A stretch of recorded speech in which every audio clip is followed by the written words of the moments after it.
You know, they might feel some type of way about this video, but considering I've been saying the same thing consistently for the past few years, it's time for people to start talking about the hypocrisy we see playing out across the board in this entertainment industry, and how certain rumors and allegations have swarmed so many of these artists. And then you have these attorneys that pop out the woodworks and negotiate these settlements. And in many people in the public's perspective, they feel like when they hear about these settlements and all these backdoor deals, that means that these celebrities are automatically guilty.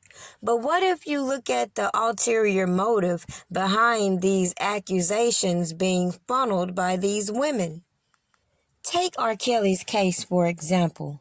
So many people talked about this case, including the news, and all these people wanted the tea and disregarded how they were affecting this case. And even these geniuses putting this guy on this platform doing things that clearly make no sense. Like, even if he did show images of a female trying to intimidate her, and you don't feel like it's intimidation, what the fuck does your opinion have to do with how she took it and how the government laid it out in this indictment against Robert Kelly? More so, what does your opinion have to do with the fact that this man was convicted based on a whole bunch of lies and false narratives these janky-ass sources put out here and were given platforms to help manufacture this case against Robert Kelly?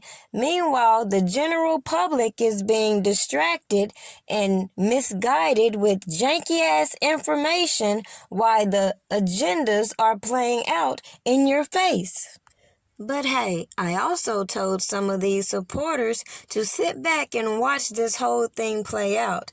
But nope, you had all these people trying to send the attorneys this and that, and then get on the internet mad and beefing because people want credit for this and that.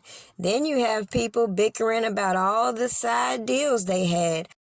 And for some strange reason, people don't see how it's comical to me looking at all the information that I handed to you go unnoticed as they do the most, trying to spread whatever bullshit ass messages they claim they had. Nonetheless, all the facts about the case are being pushed to the side. All the misconduct, all the backdoor deals that could have led to this man's freedom. People want to come on the internet and beef about money and other crazy shit in between, and I'm supposed to take these people serious when the mere fact of, let's talk about this bump allegation. The whole reason why this man claims he facilitated this letter sent to one of these Jane Does in the first place. Make this shit make sense. If this man doesn't have this disease, and it can be well proven, why do you need to take the initiative to try to intimidate her in abandoning this claim when you can let the legal process proceed and her claim be dismissed? How do you have this man incarcerated all this time and you can't even clearly come out here and say, we have this medical record which proves he does have herpes? Can't do that either. You can't even ask this doctor that was put on the stand if he for sure had it, as he revealed the man had a negative test regardless of the fact the government is willing to overlook the obvious misconduct this so-called physician testified to just to paint their case. Just like with Demetrius Smith and this janky-ass marriage certificate. You can clearly debunk his whole freaking testimony based off everything he said publicly. Yet, at the end of the day, even the Reverend couldn't come out and say he saw the woman's face that he claimed to marry. So they cannot authenticate that a marriage even happened.